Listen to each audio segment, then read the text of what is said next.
There are plenty of things that I hate Rolex for. The waitlist, the fanboys, the lack of inspiration. But one thing that I do not hate is their classic tool watch designs. One of those was updated in a serious and slightly controversial way in 2021. Of course, I am talking about the Rolex Explorer and the new two-tone material. I know this isn't a popular opinion, but I really like it. But I really don't like the price because I can't afford it. What I can afford is this stunning tribute from Baltany. I'll tell you now that this one actually has some tones that makes it slightly more appealing to me than the Rolex itself. It's linked in the description. My name's Jason. I'm your watch guy today. Let's get into it.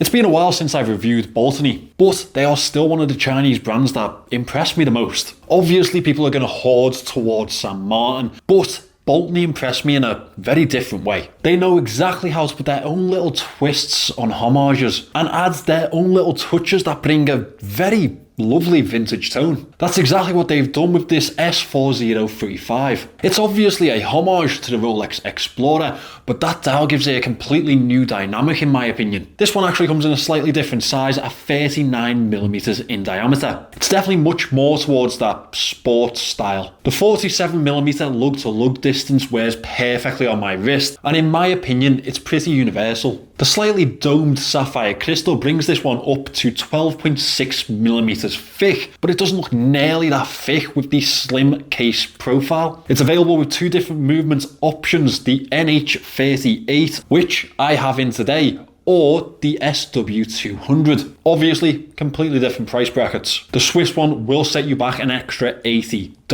but it'll still bring you in way below the $500 mark. This is certainly a very functional piece, also with it packing a 200-meter water resistance rating, a screw-down crown and screw-down case back. The finishing to the case is definitely better than your average Chinese piece, even when you're looking in this price bracket. I really love the gold tones for this one, and I'll be honest, I am not a big gold fan with my watches. It's excessively hit and miss for me, and usually it's much more miss. But this one definitely works. I think that's because of how it's accented by my favourite part of this piece, obviously the dial. Now, let's actually talk about that because I think that's where this watch really does define itself. It is available with the classic black dial, and I know a lot of you might want to go that way. Personally though, I think that this really defines the watch and gives it a more vintage look to it, almost giving it that aged tropical effect that you'll get on the older GMTs. That brown tone dial has a lovely sunburst effect to it, which almost makes it shine in some lights. Obviously, the classic markings to this dial are some of the most popular on the market. That 369 is just sublime. Let's be honest,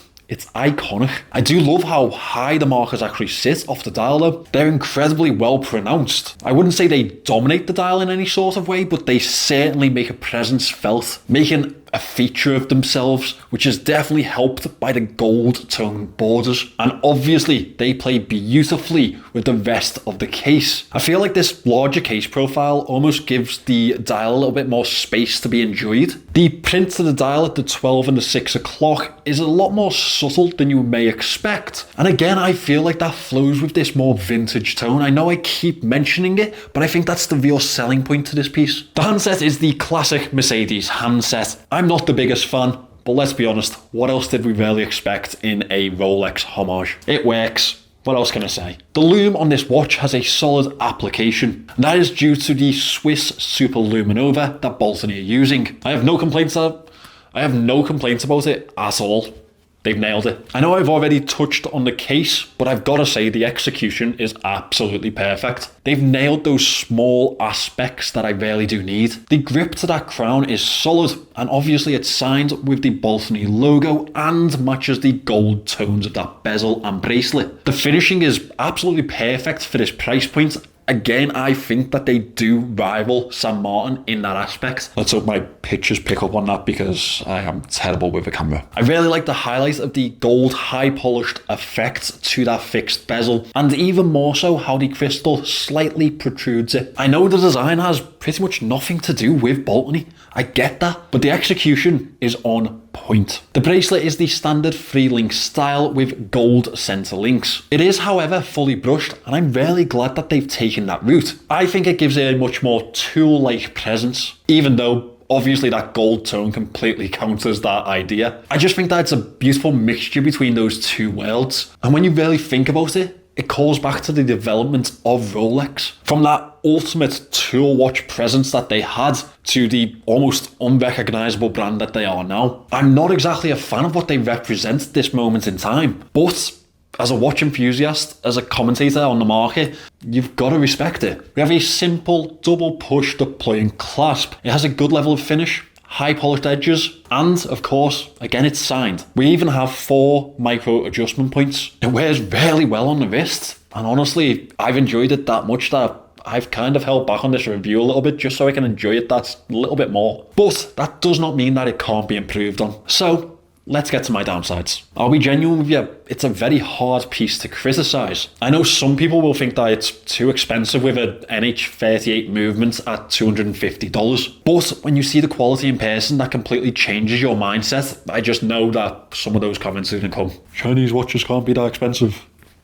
I think it's well worth it, and that's my opinion. It's genuinely one that I'd be happy to have in my collection. One thing that I would have loved on this one is a quick adjustment clasp. Again, it would have made it that perfect watch for any sort of occasion, but we can't have everything. As I say, I love it. I think it's a real eye catcher, and I've had a lot of lovely comments on it while I've worn it. For me, personally, it is the ultimate budget alternative to that Rolex Explorer.